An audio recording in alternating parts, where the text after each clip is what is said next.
Hello, Randy here working on the cab for the John Deere 2510. Again, more specifically the roof of the cab here, which is currently off, of course. You've been watching along on this series here so far.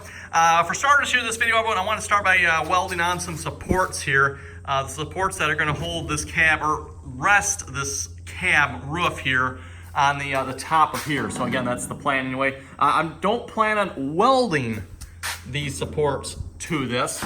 They're just going to rest on, at least that's my plan anyway. I'm of course going to weld the supports to this, and I don't think I'm going to weld them to the sidewall here either, everyone, because I'm not sure how, when I go to bolt this up here, if it's going to pull the sides in a little more. So I'm just going to weld these supports to these brackets here, and we got brackets, you know, I don't know, what are they spaced out, about a 1.5 feet here. So weld these supports on here. This, of course, is where the air conditioner is going to go, so that should give us plenty of support up on the roof here, everyone. Shouldn't have to worry about that anymore. Also, went ahead and borrowed a co-worker's Sandblaster here. Hello. And now that interruption is done back there, yes, got a co-worker's Sandblaster here. We'll see how this works. Hopefully it works a little better than what I have. Again, I used to have a speed blaster here, everyone, but as I mentioned here a while back, was it early last week here, having all the troubles there with the pressure regulator blowing out and then the water separator blowing out there.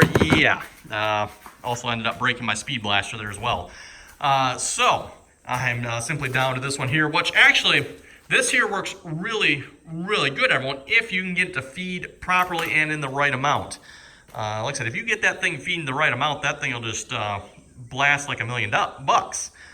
But keywords, it has to pull the right amount, and good luck getting it to keep doing so. So yeah, because it's just a suction tube, and I mentioned this at the end of the last video there. It has a tendency, if you just stick it down in the bucket, everyone, it just pulls too much, plugs up, and it's all done.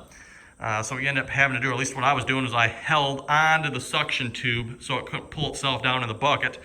The only problem is then you kind of have feeding problems, because sometimes it feeds too much and it still plugs up, sometimes it doesn't feed enough, and you're just not being super productive with it.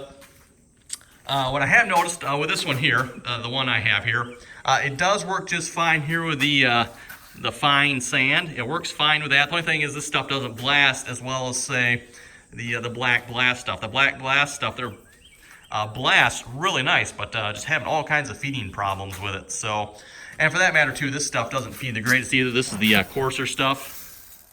That's really coarse. Like I said, this stuff works really good on the paint. Doesn't take the primer off. Takes the paint off, because I'm pretty sure this is primer here. I know it looks like rust, but I'm pretty sure that's primer.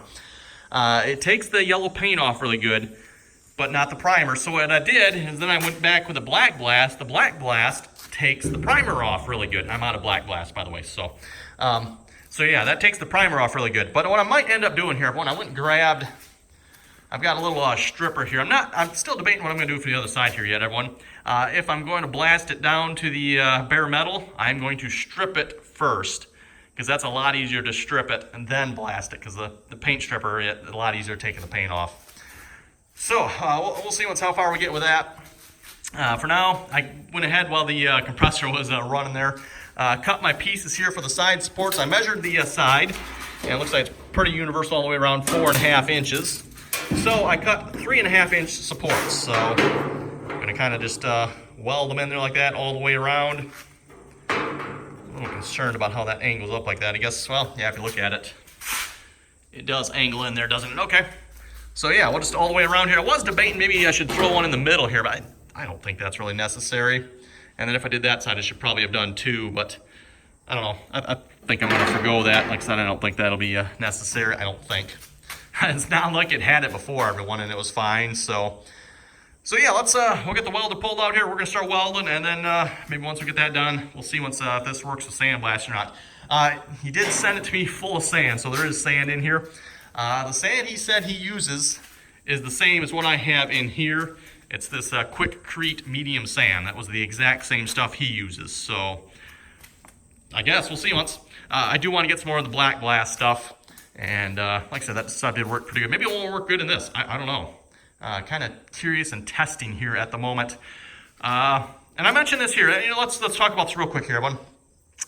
With my pressure washer Sandblaster, I really like it. The only problem is it has feeding problems with that black glass stuff. And I haven't tried this fine sand yet. It might work good with this fine sand. This looks pretty similar to the stuff I was using initially, maybe a little bit finer. I don't think the stuff I had before was quite this fine, but it might work. I don't know. So I do want to try that yet. But what I was thinking everyone would work really good is a setup like this, gravity fed, that will feed into the pressure washer sandblaster. I mean, we don't have to maybe have something quite this fancy, just a bucket that can gravity feed the line there, because this thing just didn't really have the suction it needed to properly pull the material up in there and feed it good. So that was the problem I was having with the black blast. Like that regular sand, though, when I went through, what, 300-400 pounds of that in less than an hour, with just the regular sand I had before, was, yeah, the black blast, I went, oh my goodness, 4 or 5 hours there, and I hadn't even gone through 300 pounds. So yeah, it tells you got a feeding problem. But I'm thinking something like that would definitely fix the feeding problem. You could even, you know, if you had something like this, you could even like give it just a little bit of pressure, just to push that material through. So that might happen yet. Something, like I said, doesn't have to be this complex, but something like that might happen. So anyway, everyone, let me grab the welder here, and we'll start welding. Oh, while I'm at it too, I might nip these off, because I don't see a reason to keep those. I think I'm just going to cut them off. And while I'm at it too, I want to nip this off. Looks like whenever they put the hole in here, they just maybe pounded it through. I think that's what they did. So I'm going to knock those down as well, just trim them flush. Same thing on the other side there.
Okay, everyone got the supports welded on there. I don't know if you'll catch that in the high-speed video or not, but I think it was that one right there did not weld so well.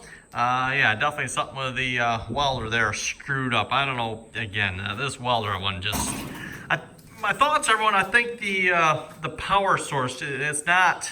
something there is not right, I think. I think that's what the problem is, everyone, but I could be wrong on that. I don't really think it's a wire feeding problem, I don't think. I don't know, could be wrong. Like I said, I might have to do a little more investigating yet, but yeah, should have bought a Miller. Anyway, I'm going to get set up here. We're going to start stripping some paint off here. We got 2 cans of the zip strip paint remover here. This one's used and this one's full of brand new. You can see, if you leave this stuff sitting up on the shelf, it puffs up pretty good. This one isn't quite so bad. It's full, but That's, I don't know, maybe half a can in there, and it's really swelled up. So just got a dish here to pour it in. Hopefully that'll work, I think. I don't remember how I did this before. I think I poured it in something. Like I said, hopefully that dish will work. And we're just going to paint it on there.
Okay, everyone, and then for the fun part of this process, you just sit back, kick back, grab your favorite drink, and wait about 10 minutes, and we'll see what happens. In fact, you can see in spots here, it's already working, everyone. It's peeling that paint right off there. Exactly what we want to see. And I'll probably see once, you don't really want to do this in the sunlight, everyone, but once, maybe give it a couple minutes here, maybe I'll drag it outside, because I don't want this mess in the barn here, so... But like I said, well, it's sitting on there getting the paint peeling. You don't want to have it sitting straight in the sun because that just dries it out. But yeah, like I said, everyone, we'll give it about 10 minutes here. I'll probably drag it outside there, and we'll start the scraping. Okay, well, while I was waiting for the paint stripper to do its job here, I thought I'd check my drain here for water just to see once if it was actually working or not. Because hopefully we'll be doing a little sandblasting here in a bit. And yeah, I pulled it off here.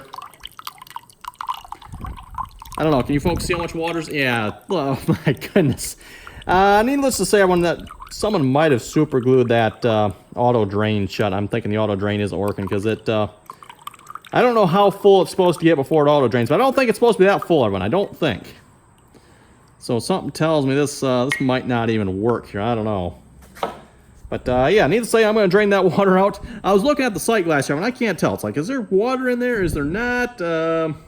Something tells me when it's actually past the sight glass. It's full, so indeed it was. So let me drain this out. Unfortunately, this thing might be toast, everyone. Oh well.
Well, that didn't get as much as I was hoping it would here. I've turned it here sideways so it's not sitting in the sun. But yeah, there's definitely multiple coats on here, no doubt about that. I'm maybe 3, 4 coats, maybe more. Hopefully you can kind of maybe see this here, but there's a coat here.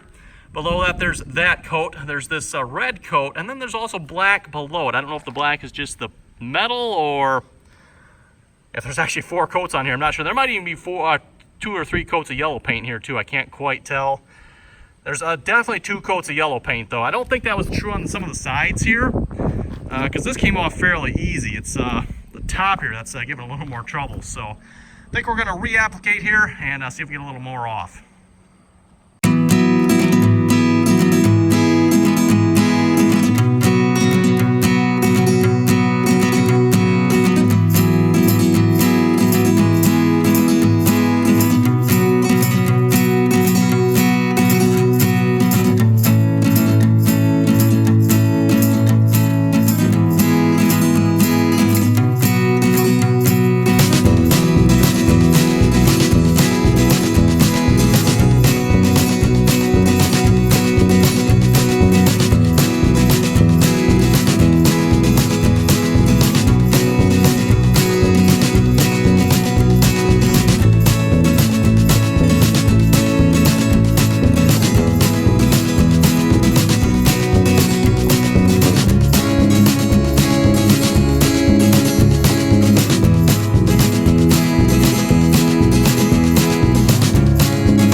Okay, everyone, I think we're making some pretty good progress here. That blaster, I would say, definitely works more reliably than any of my other blasters do.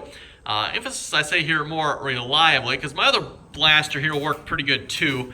This one will do a really nice job. It's just a matter of getting it fed properly. That's the biggest problem with that one. So anyway, I ran out of sand here, so I'm out of sand. And not to mention, I also blew the tip out of this thing here as well. So yeah, the ceramic tip that's in there, yes, no more. It's gone. What ended up happening is I accidentally dropped it. Well, not accidentally, I dropped it and broke about half of the tip off, which actually turned out to work really good, everyone. It definitely improved the performance of the blaster by quite a bit. It blasted a lot more, shall we say. The other thing is, everyone, who could not keep up with the air supply. We weren't actually keeping up already anyway, everyone. The compressor was not actually able to keep up with this. Actually ended up plugging in the second compressor. That seemed to work pretty good, but then at that point the tip was broken, so we weren't keeping up. And then yeah, apparently, everyone, it was wearing that tip out. It wow, it cleaned that tip. Yeah, ceramic. I'm assuming it's supposed to be a ceramic tip. At least I think that's what's on this one here anyway, my speed blaster. But that tip is gone, everyone. It blasted it out apparently. But it thinned it out, everyone, and then just what was ever left of it, it's gone now. So yeah, we don't have a tip left, so, and I'm out of sand. So it kind of all happened at once, everyone. I ran out of sand. I could see it wasn't really blasting well. And then, yeah, this is where we ended up here. And then, yeah, then the tip was gone too. So I was like, okay, well, that's so much for that. We need to get some sand. So yeah, everyone, gonna get some more sand. Like I said, wrap this video up again, folks. Thanks for watching. Comments or questions, be sure to leave them. And till next time.